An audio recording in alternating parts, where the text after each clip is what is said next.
Hitler has often protested that his plans for conquest do not extend across the Atlantic Ocean, but his submarines and raiders prove otherwise. And so does the entire design of his new world order.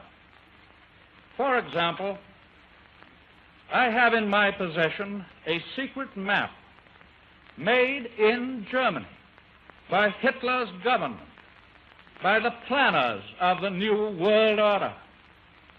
It is a map of South America and a part of Central America, as Hitler proposes to reorganize it. Today in this area, there are 14 separate countries. But the geographical experts in Berlin have ruthlessly obliterated all existing boundary lines. They have divided South America into 5 vassal states, bringing the whole continent under their domination.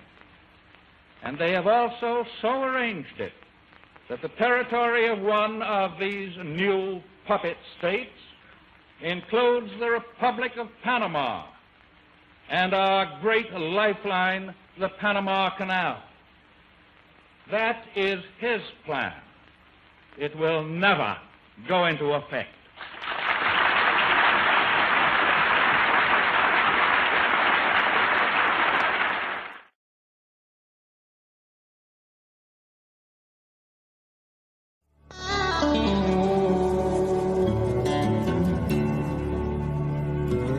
We have before us the opportunity to forge for ourselves and for future generations a new world order, a world where the rule of law, not the law of the jungle, governs the conduct of nations. When we are successful, and we will be, we have a real chance at this new world order, an order in which a credible United Nations can use its peacekeeping role to fulfill the promise and vision of the UN's founders. It is a big idea, a new world order, a world in which there is the very real prospect of a new world order.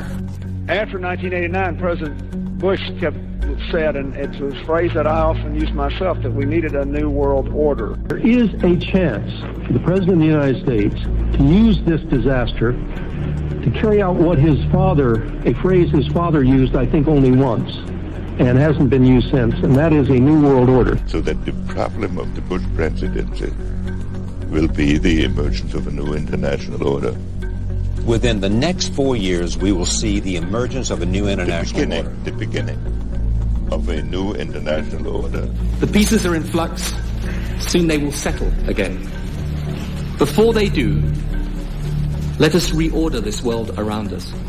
I think its task will be to develop an overall strategy for America in this period when really a new world order can be created. It's a great opportunity. It isn't just a crisis. It's about the future of Europe and a new world order. There's a need for a new world order, but it has different characteristics in different parts of the world. But today, with Asia already outproducing Europe, India and China are clearly becoming part of our new order. We are now facing a common challenge. And the challenge is how to build a world order for the first time in history on a global basis. So, in conclusion, ladies and gentlemen, a new world is emerging. It is a new world order with significantly different and radically new challenges. The affirmative task we have now is to actually create a new world order. Good evening, everybody. President Obama and British Prime Minister Gordon today calling for a new world order to tackle our global economic crisis. And the president outlined his vision of a new world order in which the U.S. would participate fully. We've got to give them a stake in creating the kind of world order that I think all of us would like to see. So I see a world order in the future with a multipolar world order. I think a new world order is emerging, and with it the foundations of a new and progressive era of international cooperation. But in a globalized economy, we are going to have to take global responsibilities, and there is going to have to be some semblance of global governance. Never before has a new world order had to be assembled from so many different perceptions or on so global a scale. Nor has any previous order had to combine the attributes of the historic balance of power system with global democratic opinion and the exploding technology of the contemporary period. And I strongly believe India will be a central actor in the new world order. There also exists an extraordinary opportunity to form for the first time in history a truly global society. 2009 is also the first year of global governance, with the establishment of the G20 in the middle of the financial crisis. The climate conference in Copenhagen is another step towards the global management of our planet. New World Order is the headline in the Globe and Mail in Canada. Is this global governance at last? Is it one world, the central bankers in charge? But aren't we all just living and dying for what the central banks do? Of course we are. We are absolutely slaves to central banks.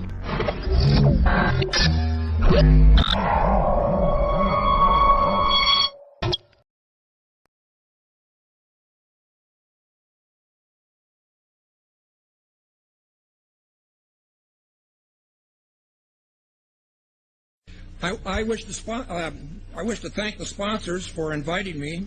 I don't often get invited. This was an important debate.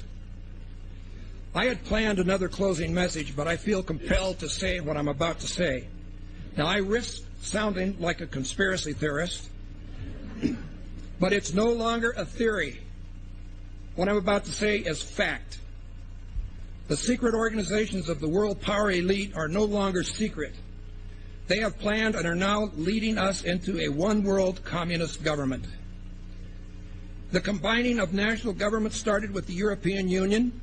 That union started with trade agreements, then a common currency, the euro, and now a European Parliament that is feverishly passing laws that override the laws of the member nations.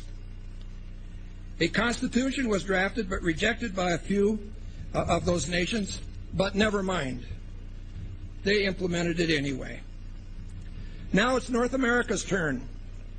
Building on the North American Free Trade Agreement, the NAFTA section of the Commerce Department is busy drafting laws and regulations for a North American Union, a union of Canada, America, and Mexico. The President has attended secret meetings and signed at least 2 agreements under the Security and Prosperity Partnership Program. Information leaked out about the meetings, and now it is all in the open. No treaty has been signed, so Congress has not become involved. However, money from our Treasury is now being spent for this effort. We will have a new currency, the Amero, and a new Constitution.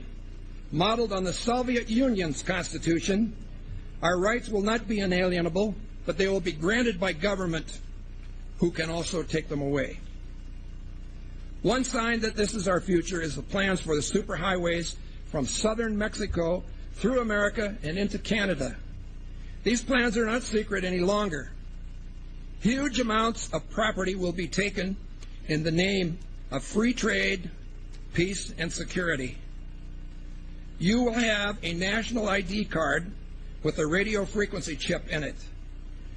That's already law in America and will be implemented by May 2000.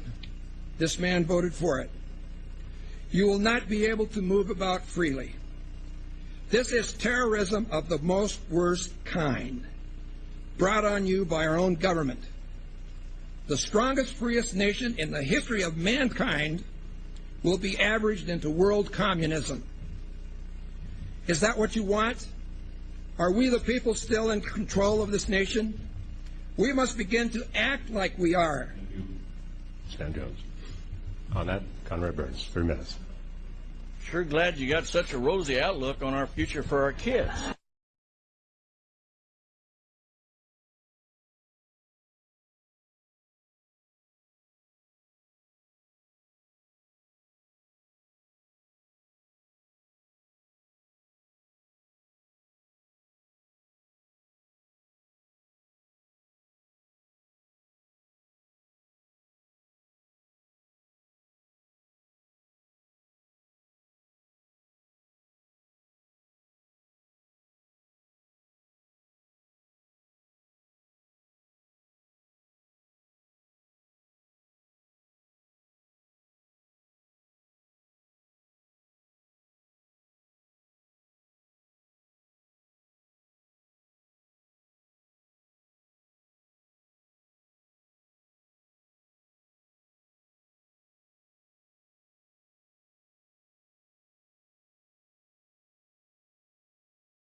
You believe deeply in your system, and we believe just as deeply in our system.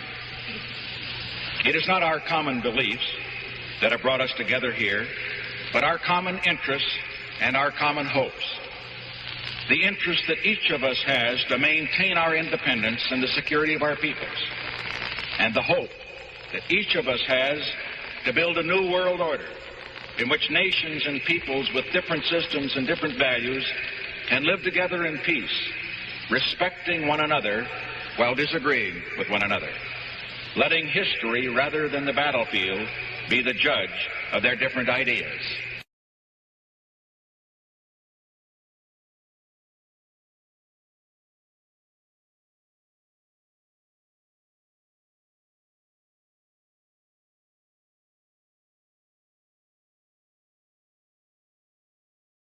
Развернуться в своем движении в другом направлении, к новому мировому порядку, к новой цивилизации. Even that does not describe why the world has changed so much and why the world has turned so much toward a new world order and a new kind of civilization.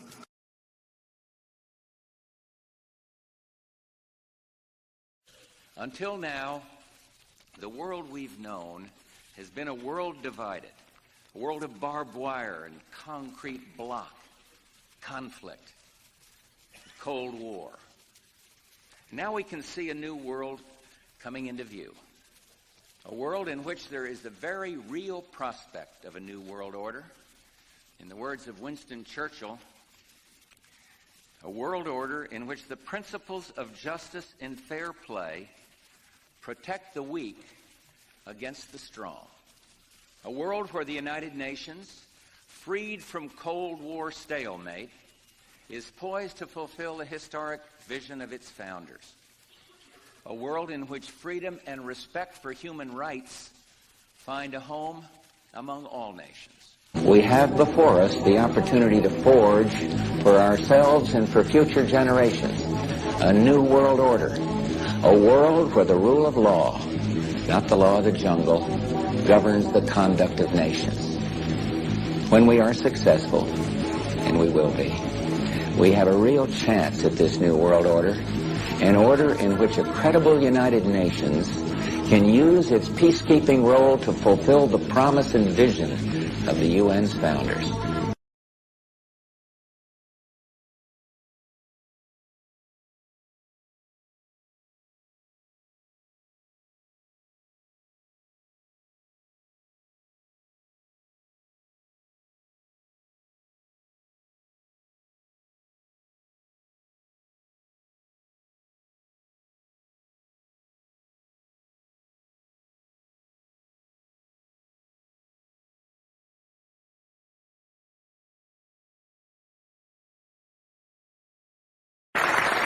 George Bush has invoked a new world order without enunciating a new American purpose.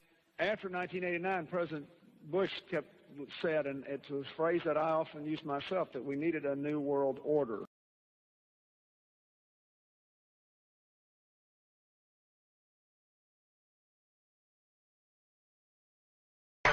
We would like to bring you a message from the First Lady of the United States, Hillary Rodham Clinton. Good evening and congratulations, Walter. I'm receiving the World Federalist Association's Global Governance Award. For more than a generation in America, it wasn't the news until Walter Cronkite told us it was the news.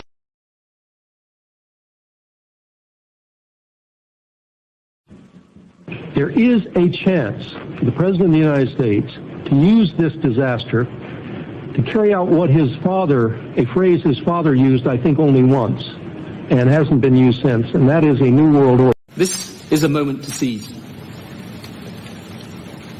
The kaleidoscope has been shaken. The pieces are in flux. Soon they will settle again. Before they do, let us reorder this world around us.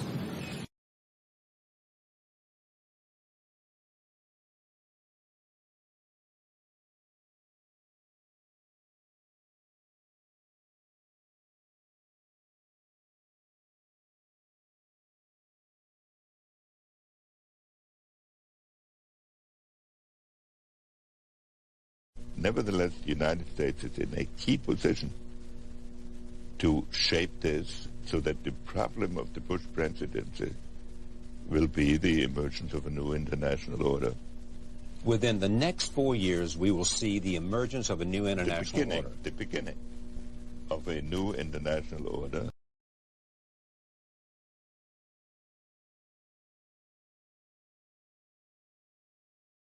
The first decade of the 21st century, that out of what will be seen as the greatest restructuring of the global economy, perhaps one even greater than at the time of the Industrial Revolution, a new world order was created. When my predecessors were speaking to this event a century ago, the world order of the 19th century they were describing was defined mainly by the balance of military power, and they saw European empires dividing the world between them. From the time of 1945, when my predecessors of the post-war years spoke to you, the world order was simply defined by the high-stakes standoff that characterized the Cold War years. These were orders that were ultimately reflected by political weight and military strength. But today, with Asia already outproducing Europe, India and China are clearly becoming part of our new order, and they're doing so principally because of their economic strength and potential. All these new challenges are bringing together about the biggest restructuring we have ever seen, not just of the global economy, but of the global order as a whole. And 200 years ago, a famous British Foreign Secretary said that the new world had been called into existence to redress the balance of the old. In 1990, another old world ended, dominated by the Cold War, and people talked then, in 1990, of a new world order. What they actually meant then was a new political order. And what was not foreseen then, but is obvious now from everything that we see and do, what we experience in every day of our life, is the sheer scale and speed and scope of globalization.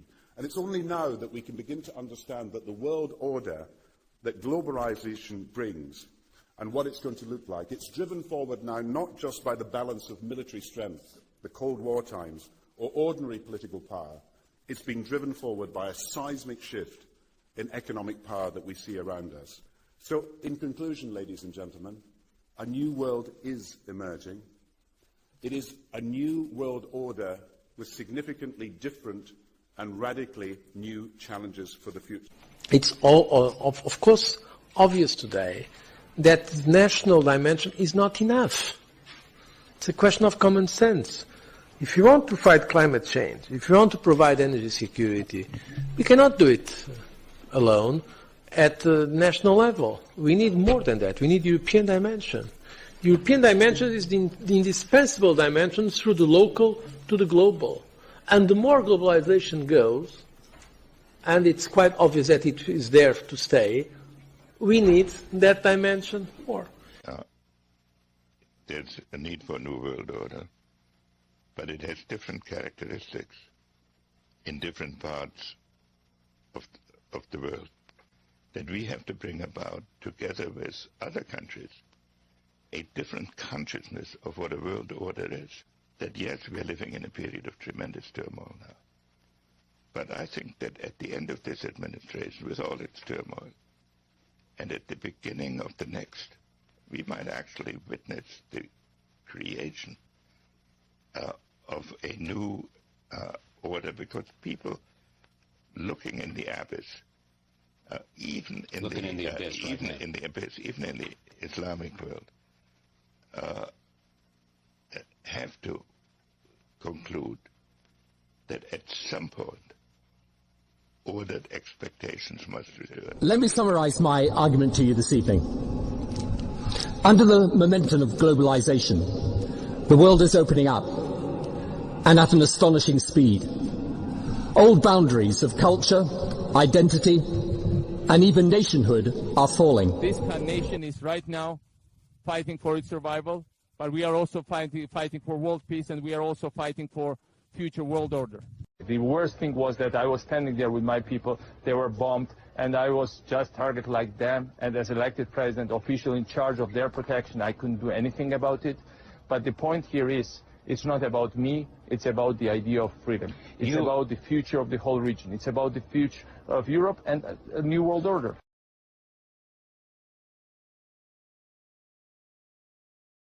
In this new century, Americans and Europeans alike will be required to do more, not less. Partnership and cooperation among nations is not a choice. It is the only way, the one way, to protect our common security and advance our common humanity.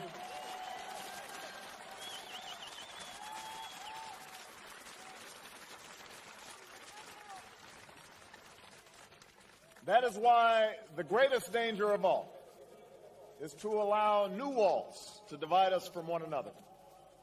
The walls between old allies on either side of the Atlantic cannot stand. The walls between the countries with the most and those with the least cannot stand. The walls between races and tribes, natives and immigrants, Christians and Muslims and Jews cannot stand. These now are the walls we must tear down. This is a worldwide crisis, and therefore we must find a worldwide solution. Each region of the world, each part of the world, to begin with the United States and then the European countries and now Asia, are trying to find an answer to the crisis. But this answer will be all the more effective insofar as we find it together, we speak with one and the same voice, and we build together the capitalism of the future. I say things that I deeply believe here. This may be a great opportunity if we do not fall back into the hateful practices of the past. This is a global financial crisis that requires global solutions. In the financial crisis, Europe is leading the way towards a global solution. Et début septembre, le président des États-Unis et l'Europe ont donc proposé plusieurs sommets à partir de la mi-novembre qui porteront sur une nouvelle régulation, une nouvelle gouvernance mondiale. Today, Europe can propose the principles and rules that will shape a new global order. Je veux dire ma conviction que la crise appelle à la réforme des institutions européennes. La crise appelle à ce que l'Europe puisse apporter une réponse aussi puissante et aussi rapide que tel autre ensemble mondial, comme les États-Unis ont pu le faire face au drame qu'a représenté la crise financière. A kind of occasion where the crisis calls into question old certainties and minds are more open to change. These are very special moments. The goal should be to devise a system of global financial governance adapted to the challenges of the 21st century. Cette crise, il fallait d'abord essayer de la maîtriser. Cette crise qui appelle d'urgence un nouvel ordre économique, financier, monétaire, cette crise exprime au fond un besoin profond de politique. Le moment où tout le monde aura compris qu'il était temps de changer, temps de donner un nouveau visage à la mondialisation, temps de construire un nouvel ordre mondial, politique, économique, social, assis sur de nouveaux principes et de nouvelles règles. Au nom de l'Europe, en tant que président de l'Union européenne, j'ai proposé que se tienne d'ici à la fin de l'année un sommet mondial pour que soient discutés et décidés ces nouveaux principes, ces nouvelles règles. Il faut que l'Europe se donne les moyens de jouer le rôle qui doit être le sien dans le monde nouveau qui est en train de naître. Il faut que l'Europe se prépare. Notre stratégie économique ne doit pas seulement nous permettre de passer au mieux un moment difficile, elle doit nous permettre de nous donner les meilleures chances possibles de réussir dans le monde tel qu'il est en train de se réorganiser.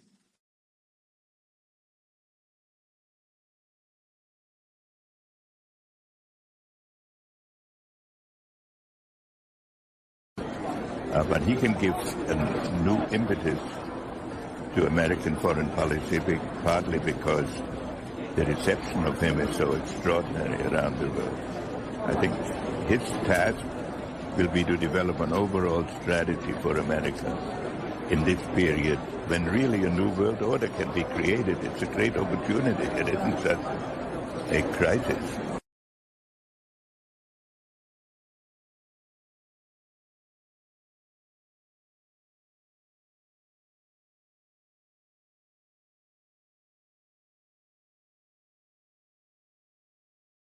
Good evening, everybody. President Obama and British Prime Minister Gordon today calling for a new world order to tackle our global economic crisis.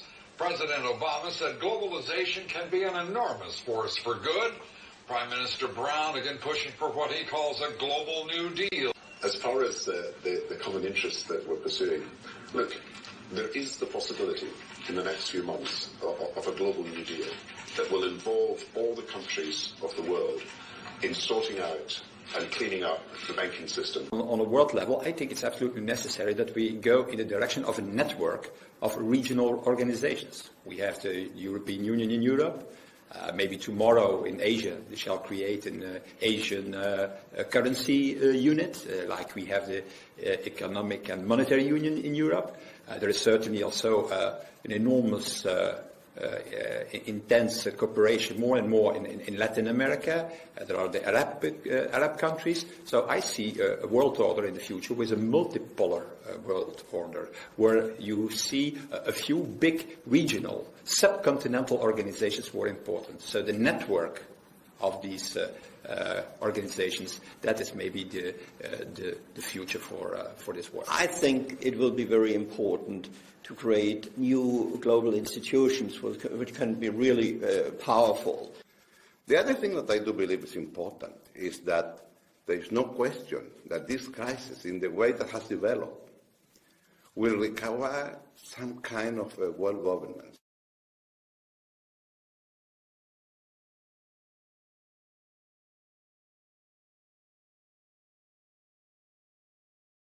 I think a new world order is emerging, and with it the foundations of a new and progressive era of international cooperation. We have resolved that from today we will together manage the process of globalization to secure responsibility from all and fairness to all. And we've agreed that in doing so, we will build a more sustainable and more open and a fairer global society.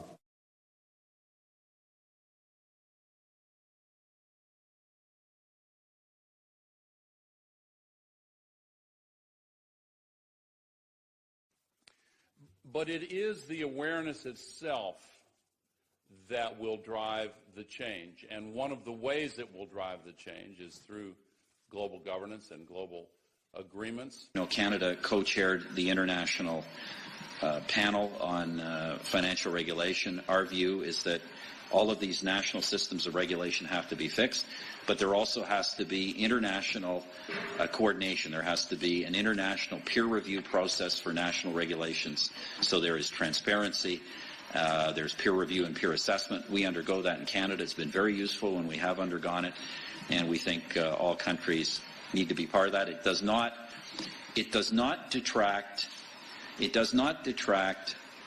from national sovereignty.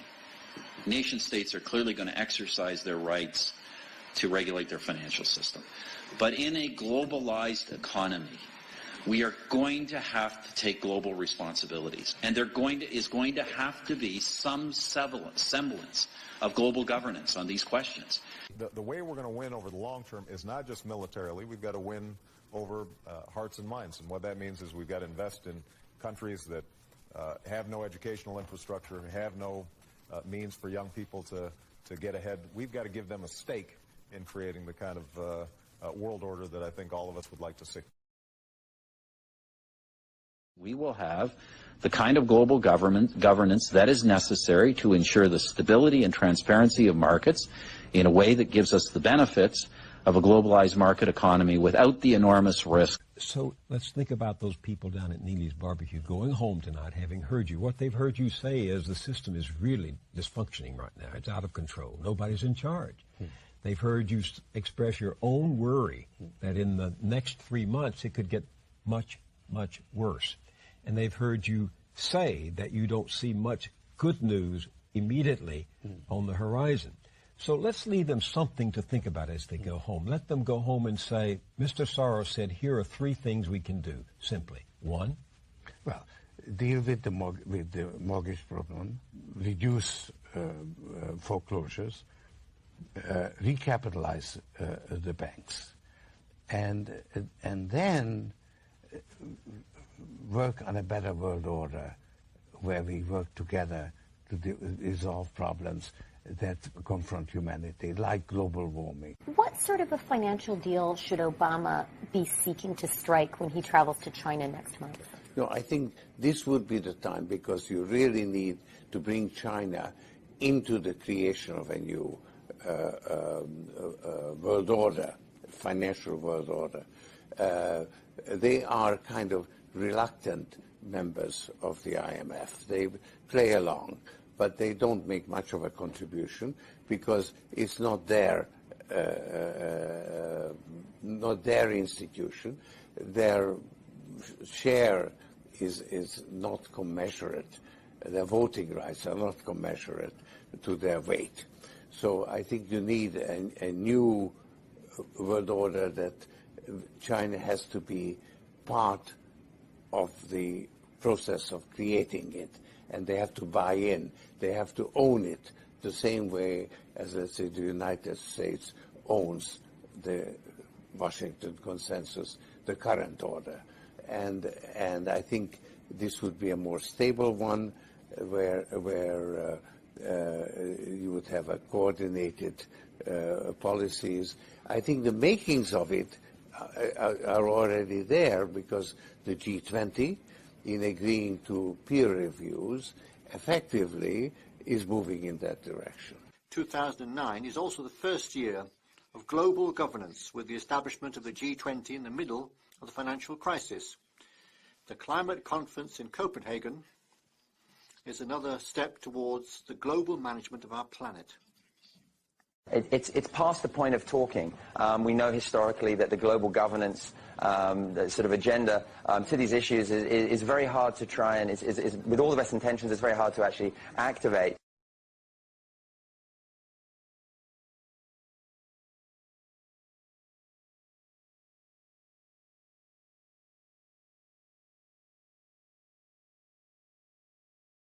The affirmative task we have now is to actually create a new world order, because the global order is changing again. And the institutions and the rules that worked so well in the post-World War II era for decades, they need to be strengthened, and some have to be changed.